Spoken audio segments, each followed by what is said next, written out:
मार तो यहाँ लगा लूं तो जी घबरा हुआ है, फला चीज से, हिजाब से जी घबराता है। कब्र में देखेंगे कितना जी तेरा तसल्ली में रहता है। कब्र में देखेंगे कितना जी तसल्ली में रहता है। इस्लाम के उसूलों की पाबंदी करते हुए तुम्हारा दिल घबरा रहा है, अगर थोड़ी देर घबराए तो घबराने दो,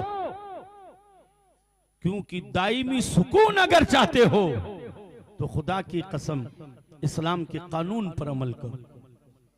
मैं अपनी माओ बहनों से गुजारिश करूंगा कि जो आज तक पर्दा नहीं कर रही थी वो अब पर्दा शुरू करे, हिजाब शुरू करे, ताकि 12वीं जाने के बाद, 12वीं जाने के बाद जब किसी गुलाम के चेहरे पर दाढ़ी सजी हुई कोई देखे और कहे माशाअल्लाह, तो कह देना कि ये 12वीं का सदका है मेरे चेहरे पर जो देख ले। जो बेनमाजी नमाजी बन जाए उसे अगर कोई कहे माशाअल्लाह नमाज, कहा हाँ ये 12वीं वाले के सदके में शुरू हुई है। अगर किसी औरत से कोई कहे कि अब तक तो पर्दा नहीं था, अब माशाअल्लाह पर्दा, तो कह देना ये आमिना के लाल का सदका है। हुजूर ने जिस औरत को इज्जत अता फरमाई, वो औरत नबी की उम्मती होकर माज़अल्लाह मेलों ठेलों की जीनत बन रही है।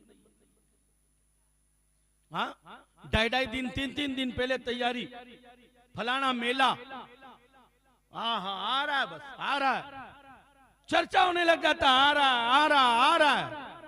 हलवे बनने तैयारी हो गई, चक्कियां बननी तैयार हो गई, ये बनना तैयार हो गया, वो बनना तैयार हो गया, और बेपर्दगी का आलम।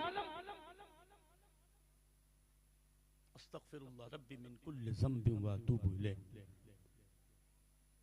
मुसलमानों की औरतों की बेपर्दगी का आलम शादियों में, मेलों ठेलों में, और कहीं नहीं तो बुजुर्गों के उर्सों में,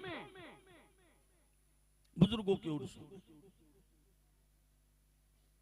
क्या है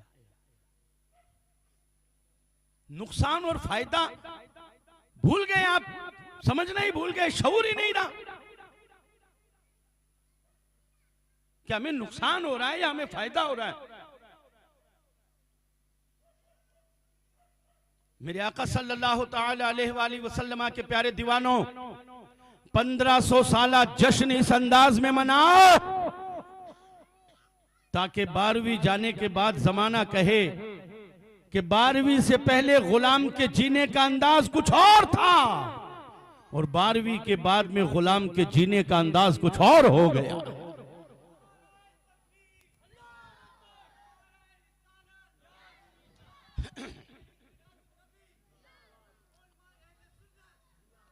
अगर इस तरीके से मनाते हैं तो मैं कहता हूं खुदा की कसम ये 12वीं आपके लिए बख्शिश का जरिया हो जाए, नजात का जरिया हो जाए।